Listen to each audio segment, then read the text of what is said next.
আসসালামু আলাইকুম রহমতুল্লাহি ওয়া বারাকাতুহু। প্রিয় ভিউয়ার্স, আপনারা সবাই কেমন আছেন? আশা করি আল্লাহর রহমতে আপনারা অনেক ভালো আছেন। প্রিয় ভিউয়ার্স, আপনাদের মাঝে আরও একটি নতুন ভিডিও নিয়ে আমি হাজির হয়ে গেলাম। সেই ভিডিওটি হলো ফেসবুক মেসেঞ্জার নতুন 3টি আপডেট আসছে। সেই 3টি আপডেট নিয়ে আপনাদের সামনে আলোচনা করার জন্য আমি চলে আসছি। প্রিয় ভিউয়ার্স, আমরা কথা বেশি না বলে আমরা কাজটি শুরু করি। প্রথমে আমরা ফেসবুকে যেতে হবে। এখানে ফেসবুকে ক্লিক করলাম। ক্লিক করার পর উপরে কর্নারে মেসেঞ্জারে ক্লিক করলাম। ক্লিক করার পরে দেখুন প্রথম আপডেট নিয়ে আপনাদের সাথে আলোচনা করতেছি। সাপোজ এই লোকটা আমাকে সাপোজ আমাকে এতটা এসএমএস করছে, তখন আমি এই লোকটার এসএমএসগুলো দেখছি নাকি দেখি নেই। আগে এরকম জানতে পারতো যে এসএমএসগুলো দেখলেও জানতে পারতো, না দেখলেও জানতে পারতো। দেখলে একটা ইয়া চলে আসতো ওইখানে, আর না দেখলে আর একটা ইয়া চলে আসতো। তখন তারা জানতে পারতো যে এই এসএমএসটা এই লোকটা দেখে নাই বা এই লোকটা এসএমএসটা দেখছে।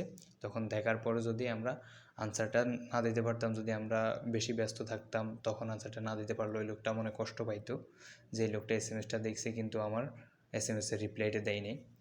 এখন আর ওই রকম হবে না। আপনি এসএমএসটা দেখলেও মানে ওই লোকটা কইতে পারবে না, না দেখলেও কইতে পারবে না যে আপনি এসএমএসটা আপনার দেখা হয়েছে নাকি হয়নি, ওই লোকটা জানতে পারবে না। সেই সিস্টেমটি হলো যে আপনার এখানে ক্লিক করবেন, এখানে নাম আছে, এখানে এর উপরে ক্লিক করবেন। ক্লিক করার পরে নিচে আসবেন। নিচে আসার পরে রেড রিসিপ্ট এখানে একটা রাইটিং আছে, এখানে ক্লিক করবেন। ক্লিক করার পরে এখানে এটারে অন করে দিবেন। অন করে দিলে তাহলে এই মানে যেই কে আপনারা এসএমএস করলে অবশ্যই জানতে আপনার এসএমএসটা দেখছেন নাকি দেখেন নাই জানতে পারবে না। এটা হলো সবচেয়ে ভালো, সবচাইতে ভালো। কী জন্য জানেন? কারণ হয়তো আপনি অনেক বিজি আছেন, যে এসএমএসটা দেখছেন, যে আপনার রিপ্লাই দেওয়ার সময়টা পাইলেন না, তখন ওই লোকটার মনে কষ্ট যাবে যে এই লোকটা আমার এসএমএসটা দেখছে, অবশ্যই এই লোকটা আমার এসএমএসের রিপ্লাইটা দেয়নি। এই জন্যে এটা সবচেয়ে গুরুত্বপূর্ণ। তো প্রথম আপডেটটা শেষ, আপনাদেরকে দ্বিতীয় আপডেটটা দেখাবো। দ্বিতীয় আপডেটটা হলো, সাপোজ এখানে এই লোকটা লিখছে আপনি কেমন আছেন, আমি লিখছি আলহামদুলিল্লাহ। হ্যাঁ, আমি লিখছি আলহামদুলিল্লাহ। যেমন যদি এখানে কোনো রাইটিং ভুল হইতো, তাহলে আগে অবশ্যই রাইটিংটা এডিট করা যাইতো না, আপনার রাইটিংটা ফুল ডিলিট করে দিতে হইতো, ডিলিট করে নতুন করে পাঠাইতে হইতো। তখন যেই কেউ মনে কষ্ট নিত, হয়তো এই লোকটা আমার এসএমএসটা সে এসএমএসটা সেন্ড করে তারপর ডিলিট করছে কী জন্য, এরকম মনে একটা সন্দেহ থাকতো, মনে একটা কষ্ট থাকতো। সে মনে করতো যে হয়তো এসএমএসটা খারাপ ছিল বা অন্য কিছু, তখন তার মনে আরও বেশি কষ্ট থাকতো, কষ্ট যেত। এখন আর ওরকম আপনাদের সমস্যার সম্মুখীন হতে হবে না। এখন আপনারা যেমন আমি এখন লিখতেছি যে মানে সাপোজ এখানে আলহামদুলিল্লাহ ঠিকই আছে, এখন আমি লিখবো যে কী করেন, তাহলে আমি আর এটা ডিলিট করে ওইটা লিখতে হবে না। এইখানে দেখুন, আপনি এখানে টিপ দিবেন, টিপ দেওয়ার পরে এখানে মোর আছে, মোর থাকলে একটু দাঁড়ান আমি সাপোজ একটা রাইটিং লিখতেছি গুড নাইট ও গুড মর্নিং, তখন আমি ওইটারে এডিট করে গুড নাইট বানাবো। এখন তো রাত্রে, গুড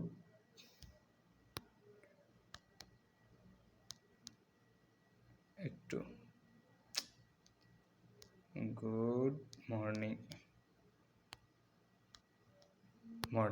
আমি এটা সেন্ড করে দিছি।